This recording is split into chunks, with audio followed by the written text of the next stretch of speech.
அனைவருக்கும் இனிய வணக்கம். அன்பின் ஆன்மீகம் யூடியூப் சேனலுக்கு உங்களை அன்புடன் வரவேற்கிறோம். இன்றைய பதிவில் கரூர் மாவட்டம் குளித்தலை வட்டம் ஐயர்மலை அருள்மிகு ரத்னகிரீஸ்வரர் திருக்கோயிலோட 2026ஆம் வருடத்திற்கான தேர் திருவிழா குறித்த தகவல்களை நம்ம தொடர்ந்து பார்க்கலாம். நம்ம சேனலை முதல் முறையாக பார்க்குறவங்க ஞாபகமாக சப்ஸ்கிரைப் பண்ணிக்கலாம். இது போன்ற ஆன்மீகம் சம்பந்தப்பட்ட தகவல்களை நாம் தொடர்ந்து வழங்கி கொண்டு வருகிறோம். கரூர் மாவட்டம் குளித்தலை அருகே ஐயர்மலையில் சுரும்பார் குழலி உடனுரை ஸ்ரீ ரத்னகிரீஸ்வரர் திருக்கோயில் அமைஞ்சிருக்கு. இந்த திருக்கோயில் தேவாரம் பாடல் பாடப்பட்ட திருத்தலமாக சொல்லப்படுகிறது.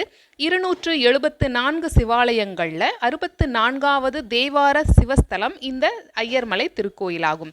அது மட்டுமல்லாமல் சோழர் காலத்தில் கட்டப்பட்ட இந்த பழமை வாய்ந்த ஐயர்மலை சிவஸ்தலம் கடல் மட்டத்தில் இருந்து 1171 அடி உயரத்தில் 1071 படிக்கட்டுகளோட மலை உச்சியில் அமைஞ்சிருக்கு. இந்த திருக்கோயிலுக்கு நிறைய சிறப்புகள் இருக்குது. அந்த சிறப்புகளை நம்ம அடுத்தடுத்த பதிவுகளில் பார்க்கலாம். இன்றைய பதிவில் தேர் திருவிழா பற்றின தகவலை நம்ம பார்க்கலாம். சித்திரை மாதம் 8ஆம் தேதி 21/4/2026 செவ்வாய்க்கிழமையன்று கொடியேற்றம் நடைபெற உள்ளது. சித்திரை மாதம் 12ஆம் தேதி 25/4/2026 சனிக்கிழமையன்று சுவாமி திருக்கல்யாணம் நடைபெற உள்ளது. சித்திரை மாதம் 15ஆம் தேதி 28/4/2026 செவ்வாய்க்கிழமையன்று சுவாமி குதிரை தேர் நடைபெற உள்ளது.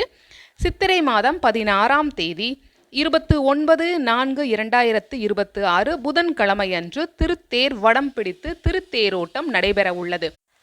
ஐயர்மலையில் நடைபெற இருக்கிற குதிரை தேர், இந்த குதிரை தேர் நிகழ்வை நேரில் பார்த்தவங்களும் இது சம்பந்தப்பட்ட வேறு ஏதாவது தகவல்கள் உங்களுக்கு தெரிந்திருந்தால் அதை நீங்கள் கமெண்ட் பாக்ஸில் ஷேர் பண்ணலாம். ஏன்னா உங்களுடைய அனுபவங்களும் குதிரை தேர் பற்றின தகவல்களும் மற்றவர்களுக்கு பயனுள்ளதாக இருக்கும். இப்பதிவினை இதுவரைக்கும் முழுமையாக கேட்ட உங்கள் அனைவருக்கும் மிக்க நன்றி.